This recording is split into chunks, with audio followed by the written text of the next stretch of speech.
तो I know तुम में से कुछ लोग कंफ्यूज होंगे थंबनेल देख के, बट डोंट वरी, मैं तुम लोगों को थोड़ा बहुत एक्सप्लेन कर देता हूँ। तो आज की इस वीडियो में हम लोग कंपैरिजन करने वाले हैं थोर का, और हम लोग थोर का कंपैरिजन तब तक करते रहेंगे जब तक थोर बीट ना हो जाए। बट सवाल ये है कि हम लोग थोर का कंपैरिजन करेंगे किसके साथ है। तो फिर इसके लिए बेसिकली हम लोग इस व्हील को स्पिन करेंगे और जो भी कैरेक्टर रैंडमली आएगा हम लोग उसका कंपैरिजन थोर के साथ करेंगे, और ये प्रोसेस तब तक चलता रहेगा जब तक कोई ऐसा कैरेक्टर ना आ जाए जो कि थोर को बीट कर दे। तो फिर चलो फटाफट से हम लोग हमारी इस वीडियो को कर लेते हैं स्टार्ट, और इस व्हील को हम लोग स्पिन करते हैं।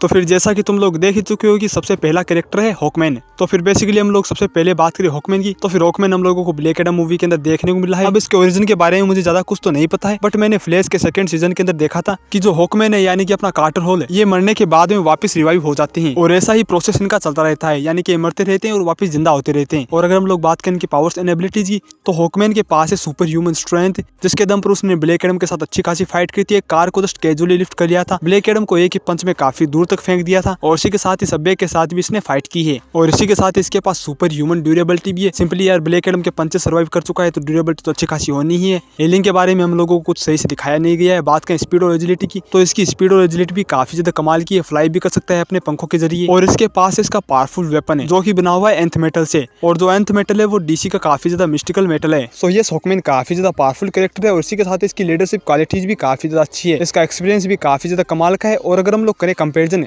तो इन दोनों के कंपैरिजन के अंदर यहाँ पर स्ट्रेंथ और ड्यूरेबिलिटी का पॉइंट जाने वाला है थोर को। स्पीड और एजिलिटी के मामले में ये दोनों ऑलमोस्ट इक्वल है, नॉलेज एक्सपीरियंस के मामले में भी ये दोनों इक्वल है। और अगर हम लोग बात करें वेपन्स की, तो फिर वेपन्स के भी एडवांटेज दोनों को सिमिलर है। बट इस फाइट के अंदर जीतेगा कौन? तो फिर इस फाइट के अंदर थोर के पास एडवांटेज होने वाला है उसकी लाइटनिंग का, जो कि सच में काफी ज्यादा पावरफुल है, जिसके जरिए थोर हॉकमैन के ऊपर दूर से भी अटैक कर सकता है। और अगर ये फाइट क्लोज कॉम्बैट हुई तब भी यहाँ पर थोर का पलड़ा थोड़ा भारी रहेगा, और इसी कारण इस फाइट के अंदर मैक्सिमम चांसेस अपने थोर के बनेंगे। तो अब हॉकमैन तो हार गया, अब हम लोग बात करते हैं नेक्स्ट कैरेक्टर की। तो फिर चलो अब हम लोग इस व्हील को दोबारा स्पिन करते हैं।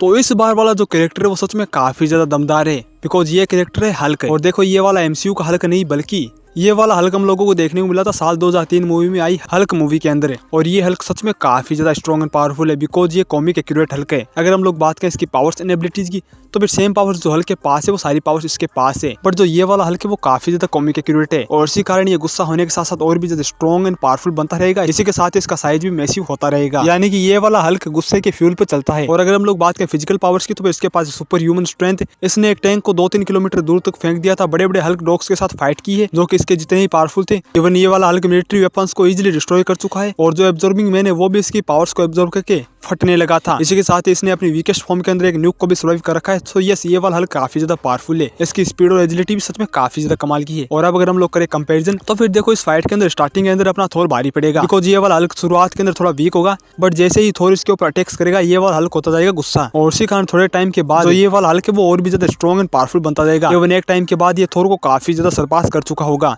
और इसी के साथ इसकी एजिलिटी भी काफी ज्यादा कमाल है, जिस कारण वो थोर के साथ अच्छी खासी फाइट कर सकता है। स्टेमिना भी इसके पास लिमिटलेस है, और अगर ये भी तुम लोगों को कम लग रहा है तो फिर इसका हीलिंग फैक्टर सच में काफी ज्यादा कमाल का है। अगर यहाँ पर थोर उसे डैमेज कर भी देता है तो ये चुटकियों के अंदर हील कर जाएगा। तो इसीलिए इस फाइट के अंदर जहां तक मुझे लगता है मैक्सिमम चांसेस हल्क के बनते हैं, बट यहाँ पर थोर के पास है स्टॉर्म ब्रेकर प्लस लाइटनिंग, और यहाँ पर थोर काफी ज्यादा इंटेलिजेंट कैरेक्टर भी है, जिस कारण हल्क जैसे जैसे थोर को ओवरपावर करने लगेगा उसी टाइम से ही थोर को पता लगने लगेगा कि ये वाला हल्क और भी ज्यादा पावरफुल बन रहा है, तो फिर मैं भी वो उसके ऊपर सीरियस अटैक्स करने शुरू कर दे, बिकॉज इसके पास लाइटनिंग है, जिस कारण वो काफी पावरफुल स्ट्राइक्स कर सकता है हल्क के ऊपर, और उसी के साथ ही वो अपने स्टॉर्म ब्रेकर के थ्रू इस हल्क के टुकड़े भी कर सकता है। अब मुझे पता है मैं कुछ ज्यादा ही बोल रहा हूँ, बट देखो थोर चाहे तो ऐसा कर सकता है, और इसी कारण जहां तक मुझे लगता है इस फाइट के अंदर दोनों की विनिंग पॉसिबिलिटीज बनती है, बिकॉज इस हल्क का हीलिंग फैक्टर काफी ज्यादा कमाल का है, जिस कारण वो हर एक अटैक को रिकवर कर जाएगा। बट अब मैं तुम लोगों से पूछता हूँ कि इन दोनों में से विनिंग पॉसिबिलिटी किसकी ज्यादा है, बिकॉज यार मैं तो काफी ज्यादा कंफ्यूज हो चुका हूँ। अब तुम लोग मुझे कमेंट्स के अंदर बताओ, मैं तो डिसाइड नहीं कर पा रहा हूँ। तो इसीलिए मुझे जहां तक लगता है मुझे एक बार और इस व्हील को स्पिन करना चाहिए। तो फिर चलो दोबारा से स्पिन करते हैं।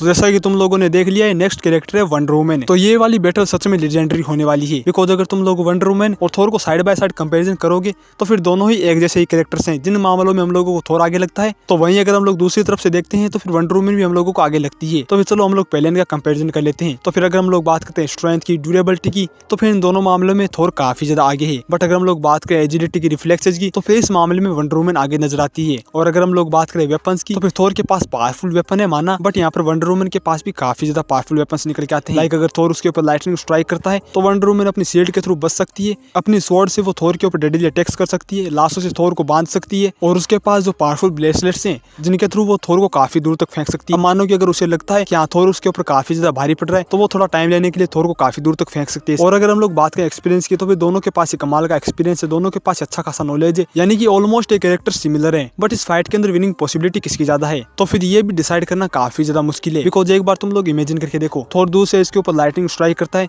तो वंडर वुमन चाहे तो उस लाइटिंग से बच भी सकती है और अपने ब्रेसलेट के अंदर उसे एब्जॉर्ब भी कर सकती है और वापस थोर के ऊपर भी अटैक्स कर सकती है। यानी कि अगर थोर को फाइट करनी है तो फिर थोर को क्लोज कॉम्बैट में आना पड़ेगा, और अगर थोर क्लोज कॉम्बैट में आ जाता है तो भी वंडर वुमन के पास चांसेस है कि वो उसे अच्छी खासी टक्कर दे दे। बिकॉज वंडर वुमन के रिफ्लेक्सेस काफी ज्यादा कमाल के, प्लस पावरफुल वेपन्स भी जिनके थ्रू वो थोर के हेवी हिट से बच सकती है। बट जहां तक मुझे लगता है एट द एंड थोर के पास विनिंग पॉसिबिलिटी हो सकती है, बिकॉज थोर ज्यादा स्ट्रॉन्ग है, यानी कि थोर के हिट्स वंडर वुमन को ज्यादा पावरफुल तरीके से पड़ेंगे। बट अगर हम लोग पॉसिबिलिटीज वाइज देखें कि वंडर वुमन टोटली एविल हो चुकी है या फिर उसका ऐसा पूरा मूड बन चुका है कि उसे थोर को मारना ही है, तो वो थोर के अटैक्स को डॉज करते हुए अपनी तलवार को थोर के नाजुक हिस्सों पर फेर सकती है, तो फिर वंडर वुमन के पास भी चांसेस बनते हैं। और अगर हम लोग उस वंडर वुमन की बात करें जो कि एरिस के साथ लड़ रही थी और अपना फुल पोटेंशियल शो कर रही थी, तब तो उसके पास भी चांसेस है कि वो थोर को अच्छी खासी टक्कर देने के साथ साथ थोर को बीट भी कर दे। बिकॉज हम लोग क्लियरली देख चुके हैं कि वो वाली वंडर वुमन इतनी ज्यादा स्ट्रॉन्ग एंड पावरफुल बन गई थी और इतना फास्ट मूव कर रही थी कि ऐसा लग रहा था कि वो टेलीपोर्ट कर रही हो। इसी के साथ ही उसके चारों ओर एक शील्ड भी क्रिएट हो गई थी, जिस कारण एरिस का कोई भी अटैक उसे छू भी नहीं पा रहा था। तो फिर उस फॉर्म के अंदर आई थिंक ये वाली फाइट टाई हो सकती है, बिकॉज वो वाली वंडर वुमन सच में काफी ज्यादा डेडली हो चुकी थी और उस फॉर्म में जाने के बाद वो थोर के ऊपर किसी भी टाइप से अटैक कर सकती है। बट हम लोग यहाँ पर थोर को भी कम नहीं आंक सकते हैं, बिकॉज इन्फिनिटी वॉर के अंदर हम लोग क्लियरली देख चुके हैं कि थोर भी इतना ज्यादा गुस्सा हो गया था कि अपने पोटेंशियल को पूरी तरीके से पुश कर चुका था, जिस कारण जहां तक मुझे लगता है थोर की विनिंग पॉसिबिलिटी ज्यादा हो सकती है। अब तुम लोगों को क्या लगता है, तुम लोग कमेंट्स के अंदर बताओ। बट जहां तक मुझे लगता है आई थिंक थोर इस फाइट को विन कर जाएगा। और अब अगर हम लोग बात करें अगले कैरेक्टर की, तो फिर इसके लिए हम लोगों को वापस से व्हील को स्पिन करना होगा और देखते हैं कि कौन सा कैरेक्टर इस बार थोर से भिड़ने वाला है।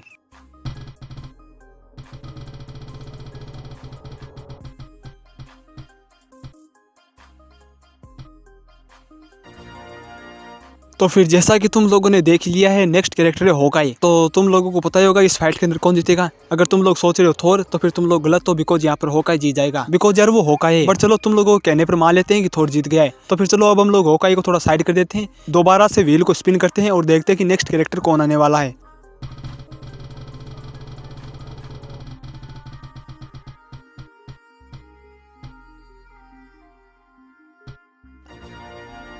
तो फिर जैसा कि तुम लोगों ने देख लिया है, नेक्स्ट कैरेक्टर है मार्वल का ज्यूस। तो फिर ज्यूस हम लोगों को देखने को मिला था थोर लव एंड थंडर मूवी के अंदर। और जैसा कि तुम लोगों को पता ही है कि ज्यूस भी थंडर का गॉड है, यानी कि ये कैरेक्टर भी लाइटनिंग को मैनिपुलेट कर सकता है और उसके पास इसका पावरफुल वेपन थंडर बोल्ट है। इसके पास थोर से भी ज्यादा एक्सपीरियंस है, इसी के साथ इसका नॉलेज भी बेटर हो सकता है, बट हम लोगों को सही से देखने को नहीं मिला है। और अगर हम लोग बात करें फिजिकल पावर्स की, तो एक गॉड है तो सुपर ह्यूमन तो होना ही चाहिए। बट इन दोनों में से कौन जीतेगा हम लोग थोर लव एंड थंडर मूवी के अंदर देख चुके हैं। ये वाला ज्यूस बिल्कुल भी फिट नहीं है, तो फिर थोर ज्यादा फास्ट है कम्पेयर टू ज्यूस। इसी के साथ ही आई थिंक फिजिकल ड्यूरेबिलिटी के मामले में भी थोर आगे है, स्ट्रेंथ में भी थोर आगे है। और रही बात पावरफुल वेपन्स की, तो फिर थोर के पास ज्यादा पावरफुल वेपन्स है। एंड अगर ओवरऑल बताऊं तो फिर ज्यूस को वो इजीली डिफीट कर सकता है। और हम लोग थोर लव एंड थंडर मूवी के अंदर भी देख ही चुके हैं कि जब इनकी फाइट होती है तो फिर कौन जीतता है। और अब अगर हम लोग बात करें अगले कैरेक्टर की, जिसके लिए हम लोगों को दोबारा से व्हील को स्पिन करना होगा, तो फिर चलिए दोबारा से स्पिन करते हैं।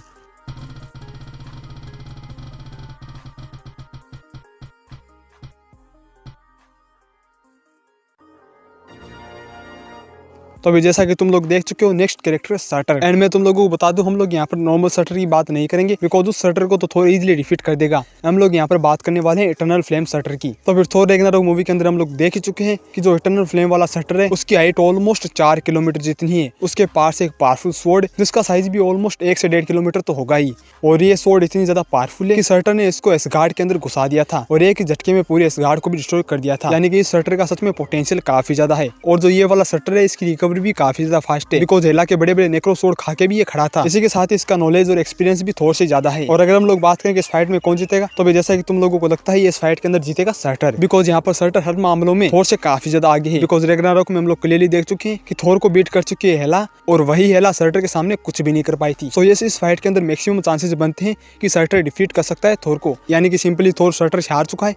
और यहीं पर ही हम लोग अब हमारी इस वर्सेस बैटल को करते हैं एंड, बिकॉज जैसा कि मैंने तुम लोगों को बताया था कि थोर जिस कैरेक्टर से हार जाएगा हम लोग वहीं पर ही वीडियो को एंड कर देंगे। तो फिर आई होप तुम लोगों को आज की वीडियो पसंद आई होगी। एंड अगर तुम लोगों को ये वीडियो पसंद आई है और तुम लोगों को ये कॉन्सेप्ट पसंद आया है तो फिर वीडियो को लाइक एंड चैनल को सब्सक्राइब कर दो। और मैंने ये स्पिनिंग व्हील वाला कॉन्सेप्ट देखा था कई सारे शॉर्ट्स के अंदर, तो फिर मैंने सोचा कि चलो इसके ऊपर भी एक वीडियो बनाते हैं। बट अब मैं तुम लोगों से पूछता हूँ कि क्या ऐसा वीडियो तुम लोगों को कोई और भी कैरेक्टर की चाहिए, तो अगर तुम लोगों को चाहिए तो फिर तुम लोग कमेंट्स के अंदर बता सकते हो। तो फिर फाइनली बस इतना ही बोलूंगा, वीडियो को लाइक कर दो, चैनल को सब्सक्राइब कर दो। एंड फाइनली आज के लिए बस इतना ही। मैं मिलूंगा तुम लोगों को एक और अमेजिंग वीडियो के साथ। अभी के लिए टाटा बाय बाय।